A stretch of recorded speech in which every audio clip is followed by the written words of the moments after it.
5월 22일 목요일 하나님 말씀 민수기 27장 1절부터 11절입니다. 함께 교독하겠습니다. 요셉의 아들 므낫세 종족들에게 므낫세의 현손 마길의 증손 길르앗의 손자 헤벨의 아들 슬로브앗의 딸들이 찾아왔으니 그의 딸들의 이름은 말라와 노아와 호글라와 밀가와 디르사라.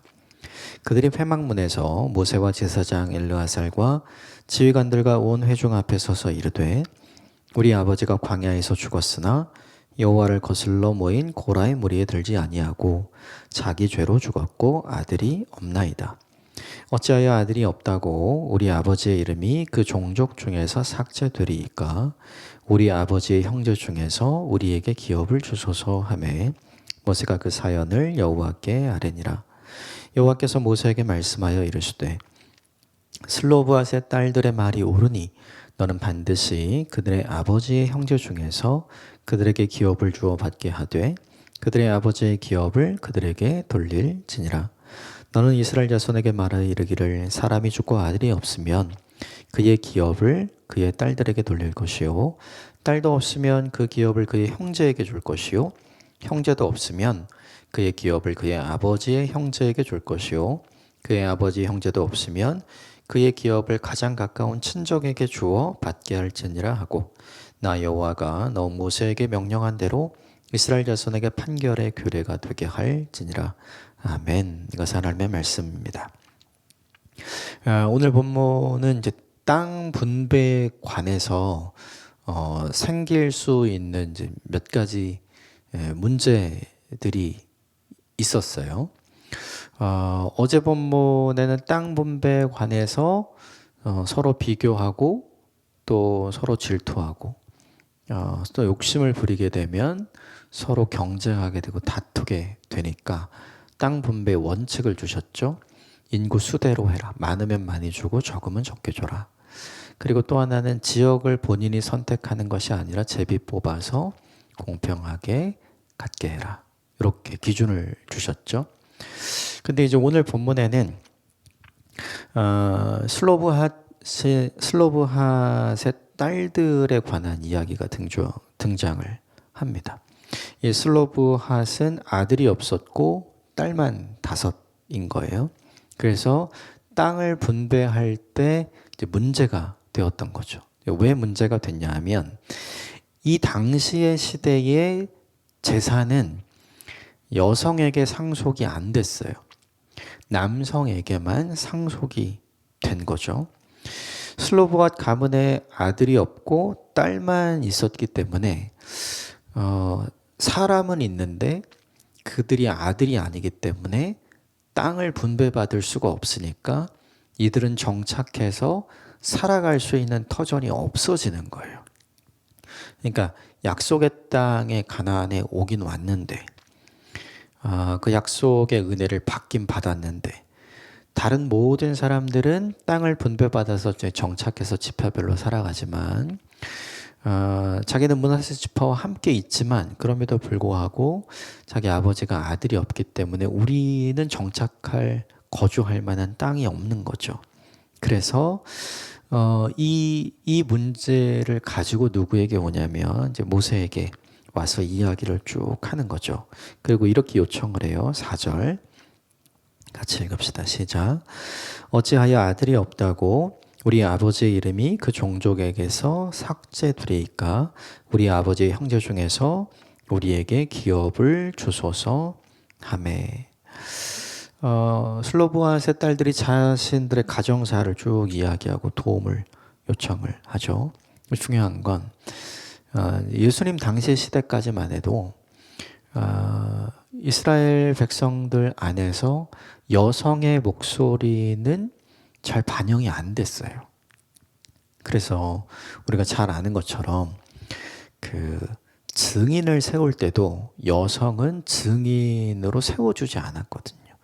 여성의 말을 증거로 인정해주거나 받아주지 않았던 거죠. 이게 이제 고대 사회도 마찬가지고 신약 시대였던 예수님의 시대에도 마찬가지였던 거죠.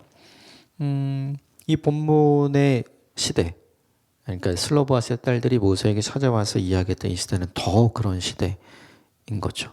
근데 이 행동들이 사실은 굉장히 큰 이슈가 됐을 거예요. 왜냐하면 이렇게 하면 안 되거든요.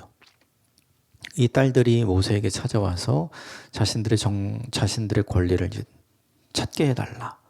지금 이렇게 요구하는 건데 이 요구 자체가 사람들에게 있어서는 정당하게 들려지거나 인정을 받을 수 없는 행동이기도 하고 말이기도 하고. 그런데 되게 중요한 게 모세는 어떻게 했는가? 5절 같이 읽읍시다. 시작. 모세가 그 사연을 여호와께 아뢰니라. 모세는 그 여성들의 이야기, 그 딸들의 이야기를 듣고, 그렇죠?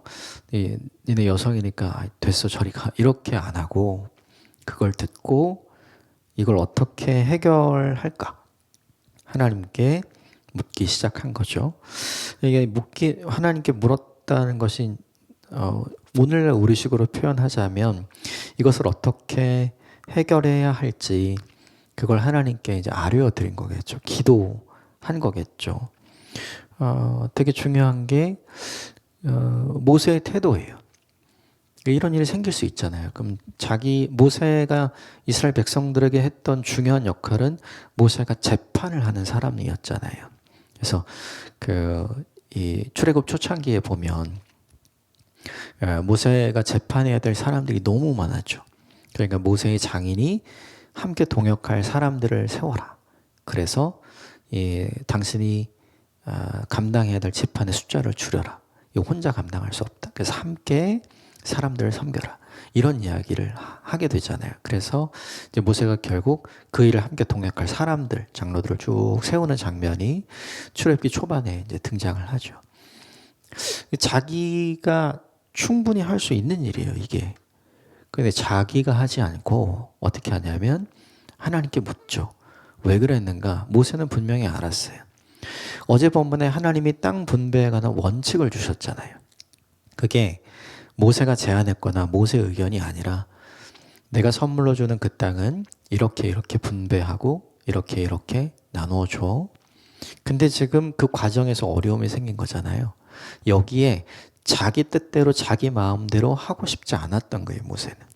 이것도 하나님께서 기준을 주시고 하나님께서 말씀하시는 대로 해야 이건 당신의 의견 아닙니까? 라는 그 이야기를 듣지 않을 수가 있는 거죠. 그러니까 모세가 지혜로웠던 건 뭐냐면 하나님의 입장에서 생각하고 하나님의 입장에서 제시해야 할 걸 바로 알고 그것을 하나님께 물어봤다는 거죠.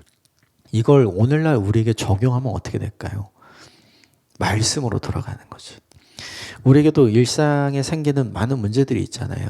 하나님께서 우리에게 분명히 기록된 성경을 통해 이렇게 살라라는 기준들을 주시잖아요. 그런데 거기에 나와 있지 않은 비슷하긴 한데 명확하지 않은 그런 것들이 우리 인생에도 있잖아요. 그럴 때 우리가 어떻게 해야 되는가? 하나님께 돌아가서 물어야죠. 우리가 지금 시대에 하나님께 돌아가서 물을 수 있는 건 뭐냐 하면 결국은 성경으로 돌아가는 일이죠.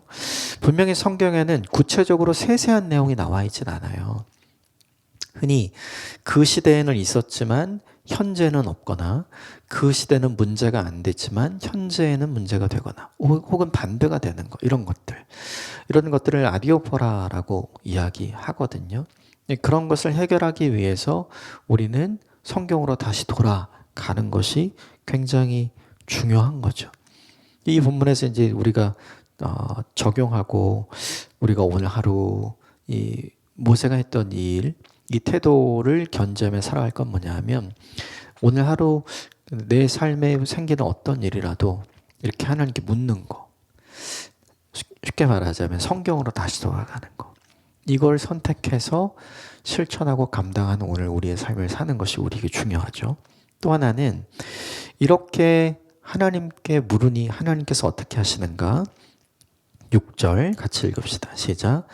여호와께서 모세에게 말씀하여 이르시되 물으면 알려주세요. 이게 되게 중요해요. 우리가 성경으로 돌아가서 성경을 읽고 우리가 처한 인생 문제에 관해서 하나님께 질문을 드리고 그리고 그걸 어떻게 하면 좋을까요? 라고 그 물음을 가지고 성경을 읽기 시작하면 우리가 읽고 있는 성경을 통해 하나님 우리에게 원리와 원칙을 알려주시는 것 같아요.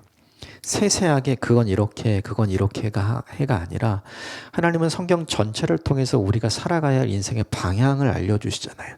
그러니까 원리, 원칙을 알려주시는 거죠. 그걸 우리가 깨닫게 되면 자연스럽게 이것은 이렇게 해야 되겠다라는 결정을 할 수 있게 되는 거죠. 이게 우리에게 중요해요. 근데 우리는 믿으면서도 알면서도 그 일은 하지 않는 것 같아요. 하나님이라면 어떻게 하실까? 주님이라면 어떻게 하실까? 이렇게 물어야 되겠다라고 생각을 하면서 성경을 펼치지만 우리는 우리 마음대로 하는 경우가 많은 것 같아요. 그런데 그걸 바꾸는 일이 우리에게 필요하다. 이렇게 물음에 대해서 하나님께서 말씀하셨는데 결론은 슬로브아스의 딸들에게도 땅을 분배해라 이제 이렇게 이야기를 하시죠. 근데 중요한 게 왜 그렇게 땅을 주라라고 이야기를 했는가? 7절 마지막인데 같이 읽읍시다. 시작. 슬로브아스의 딸들의 말이 옳으니 너는 반드시 그들의 아버지 형제 중에서 그들에게 기업을 주어 받게 하되 그들의 아버지의 기업을 그들에게 돌릴지니라. 그러니까 하나님께서 슬로브아스의 딸들, 즉 이 여성들이 땅을 남성들처럼 아들들처럼 기업으로 유산 분배를 받을 수 있게 해주어라 라고 하나님께서 말씀하셨잖아요. 그 이유가 뭐냐 하면 7절이에요.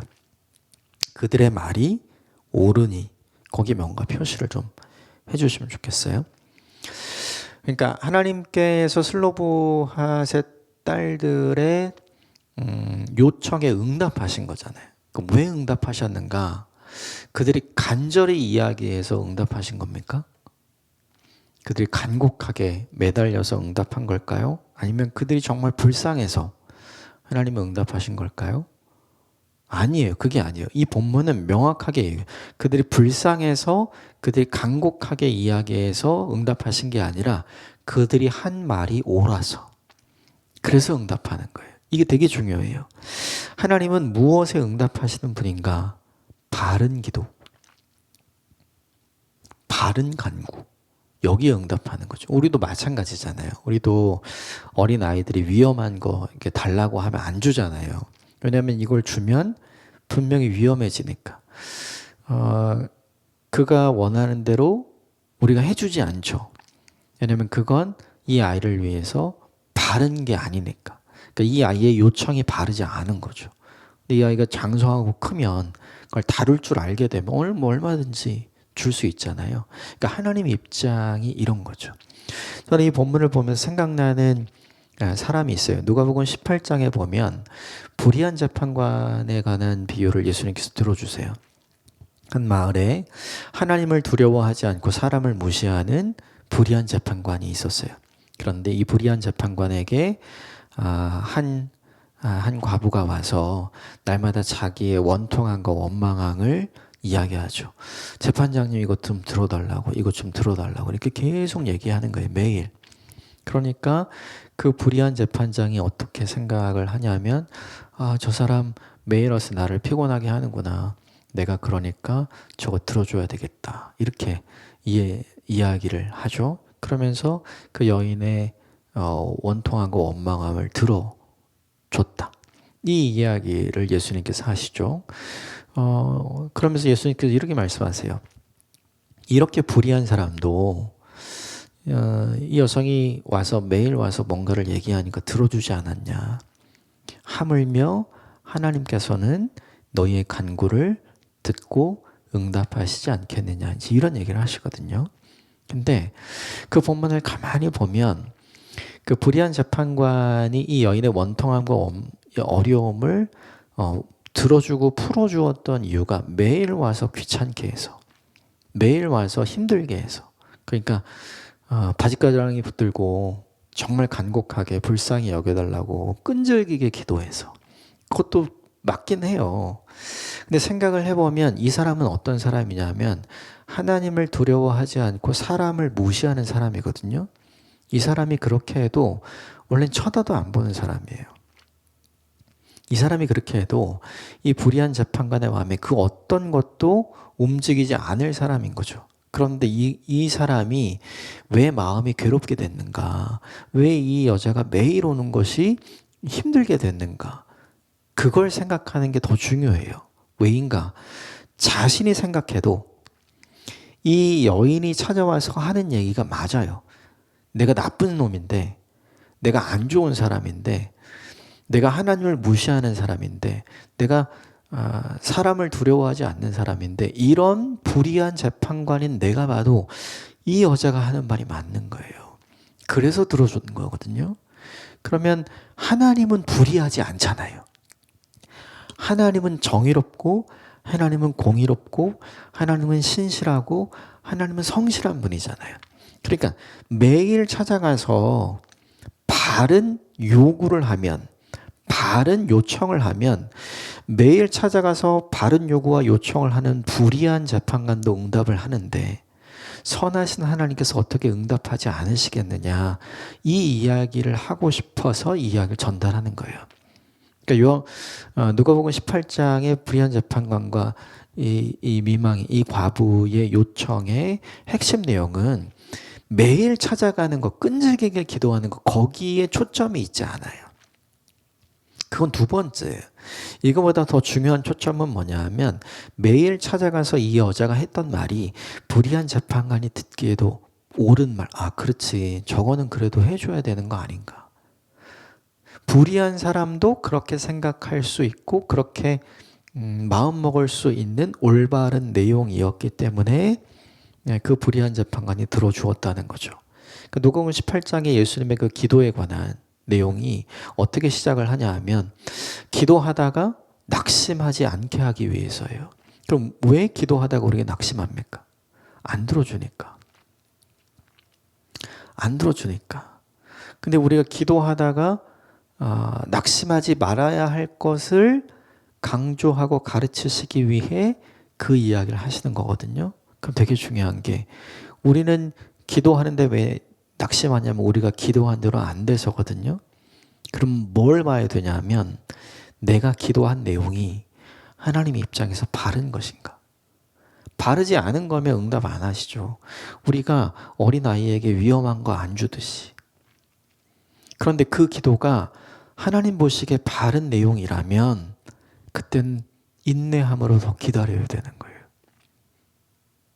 빨리 포기하면 낙심해서 기도가 안 되잖아요. 그러니까 두 가지 의미가 있는 거죠. 내가 하나님 앞에 드리는 기도의 내용이 바른가를 살펴보라. 그 내용이 바르다면 포기하지 말고 인내함으로 기다리라. 그 기도를 멈추지 말라. 이 두 가지를 가르쳐 주시기 위해 하나님이 예수님께서 그 비유를 들어주시는 거죠. 이 본문을 보면 그게 생각이 나요. 불쌍하게 얘기하고 간절히 이야기하고 매일 찾아가서 얘기해서 들어준 게 아니에요. 그게 아니라 이 슬로브아세 딸들의 이야기가 진짜 맞는 거예요. 네.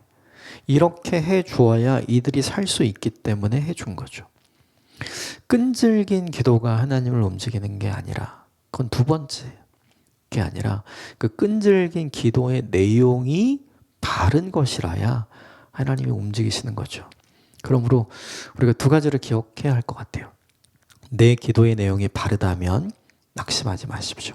하나님이 반드시 들어 응답해 주실 거예요. 근데 그렇지 않다면 내 기도의 내용이 바뀌어야 되겠죠.